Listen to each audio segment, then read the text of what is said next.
This is the Ordained Educator podcast, and I'm your host, Brigitte Jackson. For almost 3 decades, I have lived and loved doing one of the greatest passions on earth, educating. I'm an ordained educator. If you're listening to this podcast, you were destined to do what you're doing too. You were ordained to impact others. Thank you for joining us today.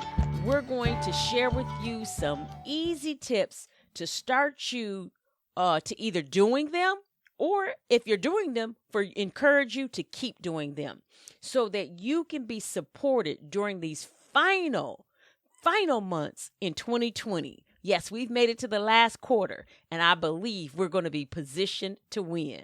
Let's get started. Let's take flight. In this episode, we're going to have guest educator, Coach Jacob Crane. Not only is he an educator, but he's an author, a serial entrepreneur, and a certified extreme execution coach. I'm tell a little bit more about his background. So, Jacob, share with our audience, who are you? Thank you, first, Miss Bridget. I'm just happy, grateful, honored to be on your show. Um, Real excited, as our relationship continues to grow in our cohort and learning together. So just grateful for the opportunity once again to be on here. So born and raised in Fort Worth, Texas. Grew up in Arlington, Texas, where the home of the Dallas Cowboys. That's my team, and so I grew up there. Come from a family of educators. My mom, my grandmother taught. My mom has been in education. She's a principal. My dad's a pastor. So we're all about teaching, and so that's where it came to me early. I remember going to school with my mother when I was little and acting like I was a teacher and role playing at home being a teacher. And so it was a staple. Education was a staple in my house. And so it was just embedded in me to teach and to educate others. And now being in a position in the different platforms, doing different unique things to educate people outside the school building. And that's where we're at now. So we want to talk about stress, because stress is really, really real. And we know that if you don't deal with stress, it can affect your health, and it can have a lot of effects on you, even down to financial, because again, if you get sick, then now you have some extra stresses on you for real. So I want to talk about stress and everything as it relates to educators. We know right now, this time of the year, the fall, people start getting into burnout, what we call teacher burnout, administrative burnout. But we also know that October is the month for principal and administrator appreciation. And so we want to talk about that, how we can show gratitude for our fellow educators and everything. So what's your take about stress? Wow, very, very great question. People deal with stress in a lot of different ways. I think the biggest thing that we can do is find time to exercise, and that is a great stress reducer.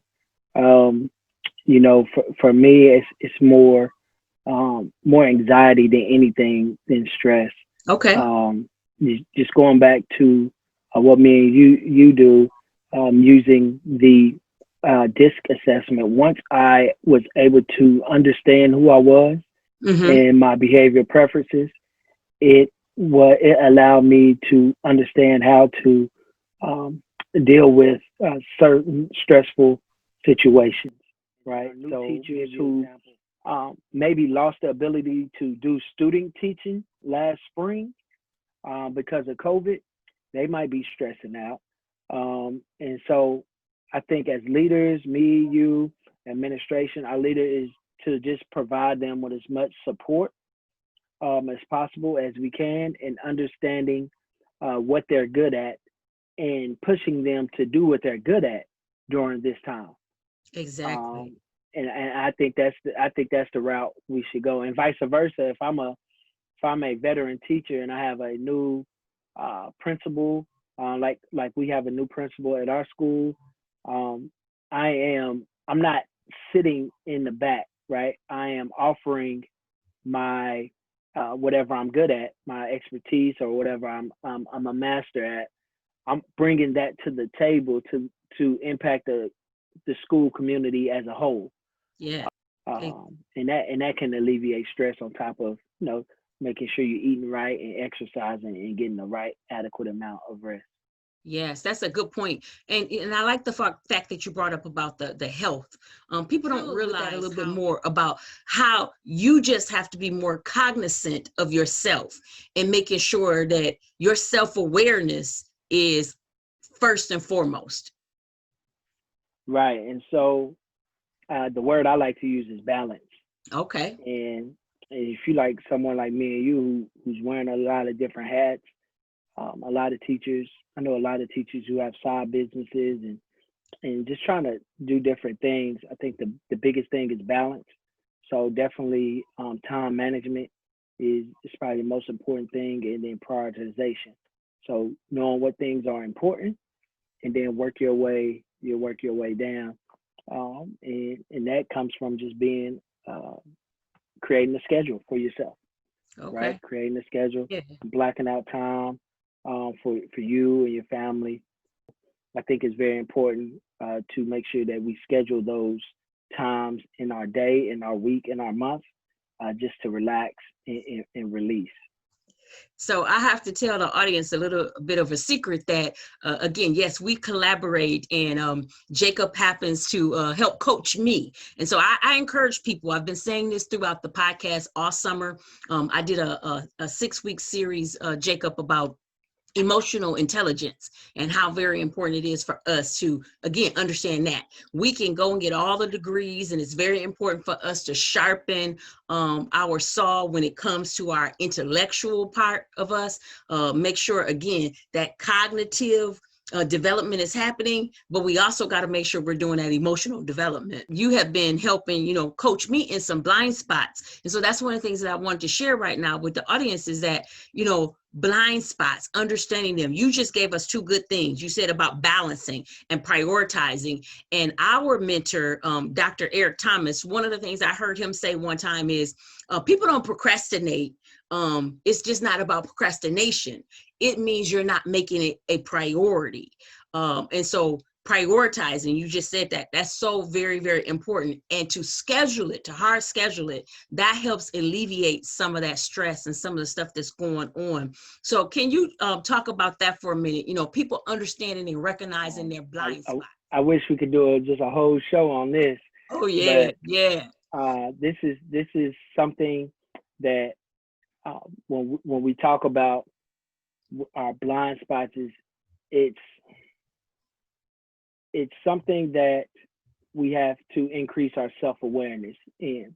So it's like kind of knowing our triggers, right? And I want to use the terminology that everybody can understand. I don't want to use all our coaching terminology, but knowing how, when you behave in certain situations and things come up, is having a high sense of self-awareness. And our blind spots can be our triggers to an increase of stress, increase of blood pressure. That mental part can take a toll on us physically, mm-hmm. because we are not aware of our blind spots or our triggers that force us to adapt and not be our true selves in certain situations. And I hope that makes sense. So, for teachers, I know we're talking to educators, and so it's like being observed by a principal when they come in. You know how it is when you come in and you do an unannounced observation. Yeah, the teacher. Let me get my objectives on the board. So very, very important for us to really realize what our blind spots are. And, as I can go back and look at over my years of being an educator, I had so many stressful moments. And I laugh because most of the time I brought those things on myself. So I want to talk real quick about, your self-talk, how sometimes we overanalyze things and we bring things in. And I know we just got to, you shared about being an S. And so for our listening audience to just explain real quick, we're talking about the DISC assessment. So if anybody's never heard of it, talking about the DISC assessment. So I'm a high I. So I get over emotional. I get I overanalyze, and I get in my feelings. And that has caused me my own stress when other people weren't even thinking about stuff. So I'm dwelling on a conversation and I'm rehearsing it over and over and over and over again in my head. And that person is not even thinking about that. Share a little bit of your experience about that. What I would say is that once you understand yourself, once you increase that, that self-awareness, like you start to look at things a little bit differently. You start to look at people a little bit differently as well. Would you agree? Yes. Yeah. So I think for me, I think it's very important that people understand that there are two different perspectives or three or four different perspectives. But at the end of the day, we're all trying to reach the common goal. I do not believe that it puts you in the best position to win, Okay. right? To win. I believe that we have to understand that people's perspectives have come from their background and their upbringing. Yes. And that they're looking at something through their lens because of maybe some things that have happened in their life, right? It might be trauma, or it might be a bad experience that they had, that the parents or something have had when they were little, when they were at school, right?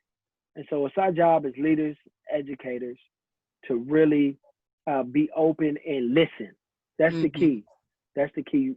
You really have to listen, and they'll tell you what the root is. They'll tell you what the problem is, and then once you gather all that information, Ms. Brigitte, then we're able to come to a very good, solid game plan and a strategic game plan to reach our common goals. And I think that's the key, is be able to understand that you're not wrong, I'm not wrong, right? We just see it in a different way because our common goal is to make sure that our kids get provided with the best education.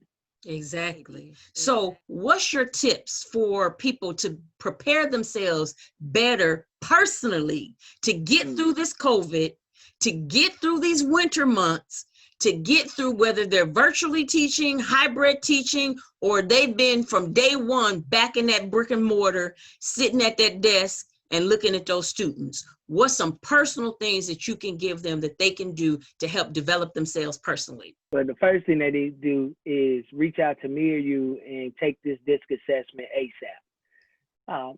I really honestly believe that this tool can really change a lot of lives. Yes. It's changed my life. Even my mother, I was able to use it on her. She's taken a few times, but she's never had the coaching to go with it, right? It's one thing to take it online, but to have the coaching to go with it through the flight program that we have is a must-have for, I believe everybody should take it. Parents, teachers. I believe that just knowing the information that we're going to share with you is crucial for our development. You said a key thing: personal development. What is development that you are doing outside of your training and things for your profession?